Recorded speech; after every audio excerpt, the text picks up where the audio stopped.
This is a government that's very, very focused on economic growth. That's actually how Kiwis get ahead. But it's also a government that's delivering on its environmental commitments. As we've discussed before in this House, our ERP Plan 1 and Plan 2 look like they're on budget, which is good, and actually looks like we can do net carbon by 2050 much sooner. Is the Prime Minister aware that the Climate Change Commission's recommended more ambitious targets are entirely compatible with economic growth, could improve energy security, and would actually bring Aotearoa closer to international market preferences? Well, Mr. Speaker? I beg your pardon? Point of order, Mr. Speaker? A point of order. I would just really encourage you to reflect on the standards that you apply to this side of the House compared to that side of the House. Earlier today... Sorry. Ms Swarbrick, that is a reflection on the chair and not a wise line for you to go down. Please ask your question again. Is the Prime Minister aware that the Climate Change Commission's recommended more ambitious targets are entirely compatible with economic growth, could actually improve energy security, and would bring Aotearoa closer to international market preferences?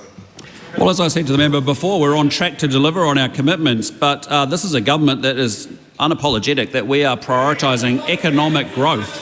That is what New Zealanders put this government in power to do, and that's what we're delivering.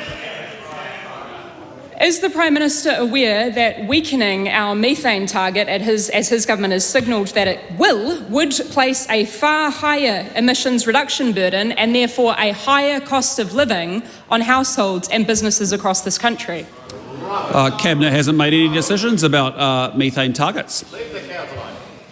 Is the Prime Minister aware of any of our trading partners' concerns that have been raised directly with his ministers about how the government's $200 million fossil fuel subsidy is likely in breach of our international trade agreements? No. Sorry? Point of order, sir. A point of order. The Honourable Shane Jones. Standing Order 390 is quite clear. That question cannot stand because it's not a fact.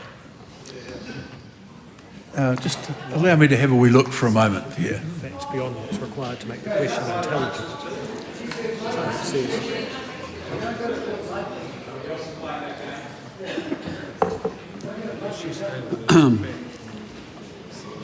Yeah, okay. It's the mirror of what should be in answers.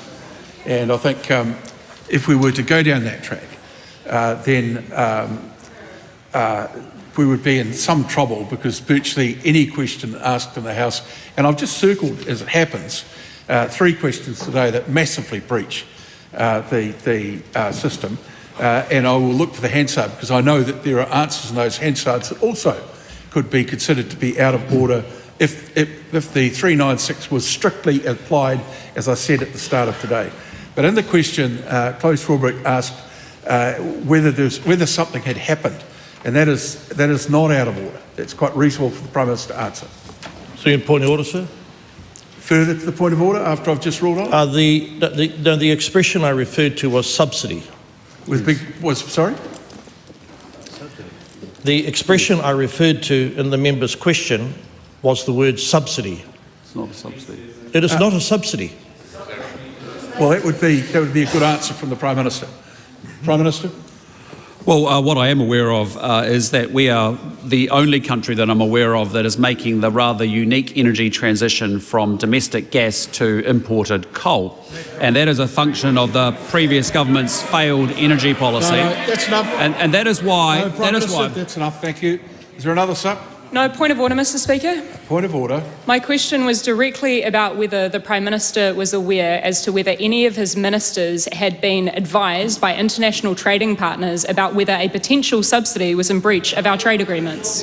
He didn't even address the question, he didn't even try to. But you can't assert something and then expect an answer on it. And that's the problem. And I'd ask the member to have a close look at a question, reading it alongside standing orders.